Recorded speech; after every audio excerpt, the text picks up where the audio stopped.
Please be seated. Good evening and welcome to this celebration of the class of 2014. Yes. Congratulations, graduates. You've officially reached the finish line.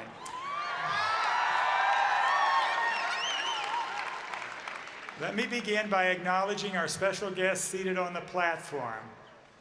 I will ask our guests to stand as they're announced and remain standing. Graduates, family, and friends, please hold your applause until we've recognized everyone. First, members of the Utah State Board of Regents, Bonnie Jean Beasley, Chair, Eric Mickelson, who's our student regent, Harris Simmons, Teresa Tyre.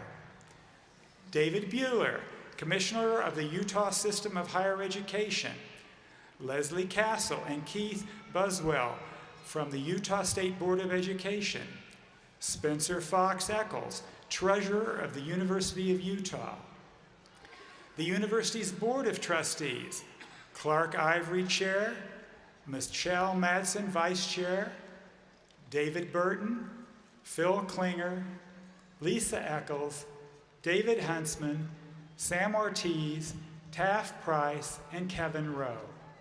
Former President Geraldine S. McIntyre. The deans and directors of the university's schools, colleges, and museums. Members of the President's Cabinet, and your senior class president, Kendall Melvin. Welcome to you all. Thank you for being here. Please be seated. We are proud of the women and men that are receiving their degrees tonight. They reflect the educational breadth of this university, from the arts and humanities to engineering, business, and biology, from communication and chemistry to nursing and sociology. Every corner of our campus is represented here tonight. Tonight we are celebrating just under 8,000 graduates. This group is both talented and diverse. They've come to us from 28 Utah counties, all 50 states, and some 76 countries. The oldest among you is 71. Yes.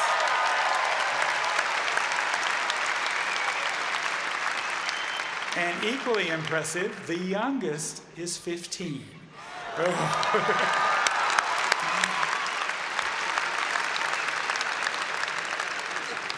Together as a class, you are remarkable, and individually, you are inspiring. Consider, for example, Amanda Newman, who is receiving a Bachelor's of Fine Arts in Modern Dance. Amanda was part of an Honors College Praxis Lab, and she noticed that there was a gap between healthcare resources and underserved populations.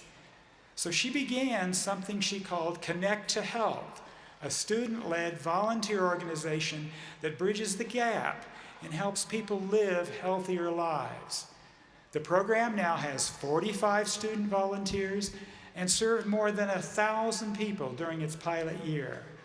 For her efforts, she was awarded the Ivory Prize for Excellence in Student Leadership. This new award, made possible by trustee Clark Ivory, will provide $2,000 for Amanda and $10,000 for her project. Congratulations, Amanda.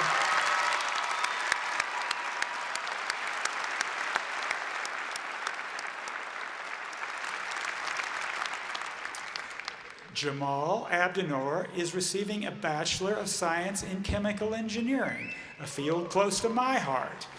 Jamal was only 3 years old when his family immigrated to Utah from Somalia.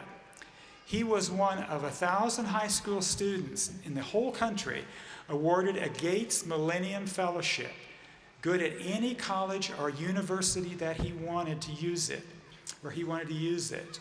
And he picked the University of Utah. At the U, Jamal found support for his interest in entrepreneurial issues. And he put together a team, and together with fellow engineers, he developed a medical device that improves medication delivery to asthma patients.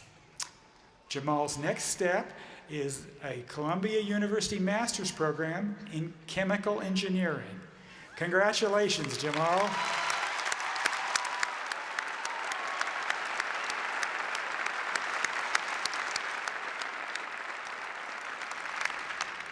James Martok was 28 when he decided to study at the university. Today, he is receiving his Bachelor of Fine Arts in Music. It was here that he was exposed to gypsy jazz.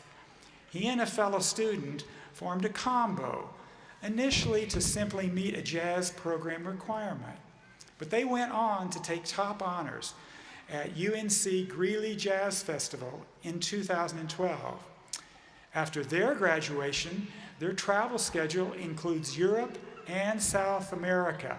Congratulations, James.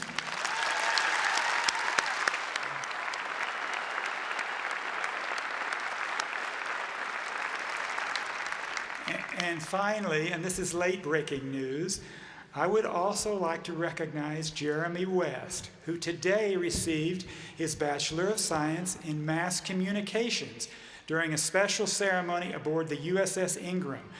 Jeremy is deployed with the 4th Fleet of the United States Navy. Congratulations.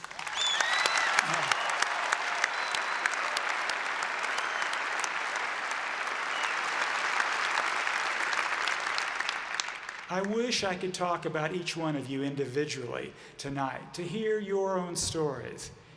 Each of you is special in your own way. Each of you is unique. But I am keenly aware that you also have several things in common. Most of you have struggled with and juggled jobs, family responsibilities, and school. But it is highly unlikely that you made the journey from anxious freshman to triumphant graduate alone. We would therefore also like to recognize those here this evening who have supported you emotionally and perhaps financially during your college experience. Students, for your family and friends, for the faculty and staff who are your partners in achieving your dreams, could we do just one more assignment?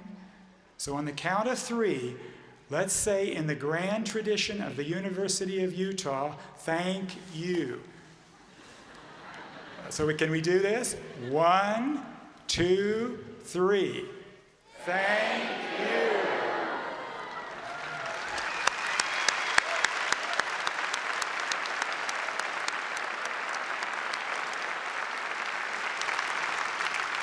So parents and friends, I hope you feel appreciated. Students, as you graduate and begin anew, you may do so with confidence, given what you've achieved here at the University of Utah. I hope that your experience has taught you to answer big questions, to collaborate, and to engage in the community in meaningful ways. I also hope that you recognize that some of the greatest learning in life occurs when you don't achieve something that you had hoped. Failure can open new paths to success. As a chemical engineer, I learned that failed experiments often provide clues to important new discoveries. One of my most important journal articles is actually based on what was initially a failed experiment. But sometimes it is easy to lose that perspective. When I was much younger, I have to confess that I wanted to be the dean of the graduate school. I thought that was a really great job. I had the required background. I prepared carefully for the interview. However, the search committee did not share my opinion that I would be a good candidate for that. I was politely told that I was too much of a techie.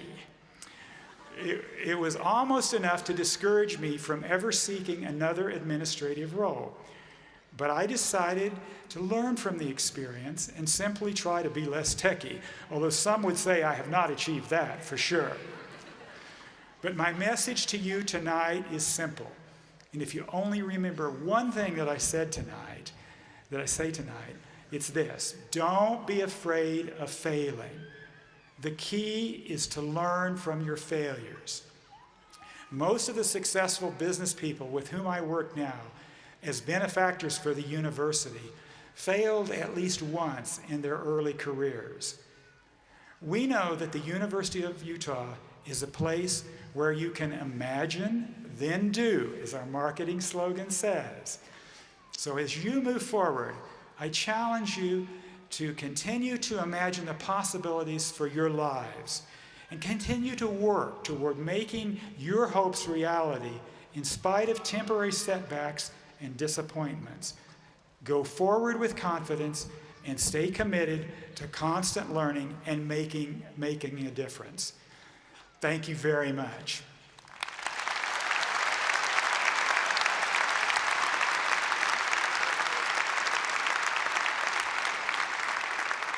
It is now my pleasure to introduce Dr. Ruth Watkins, Senior Vice President for Academic Affairs.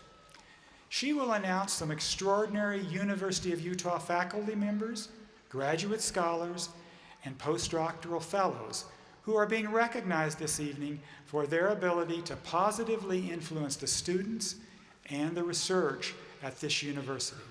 Dr. Watkins. Good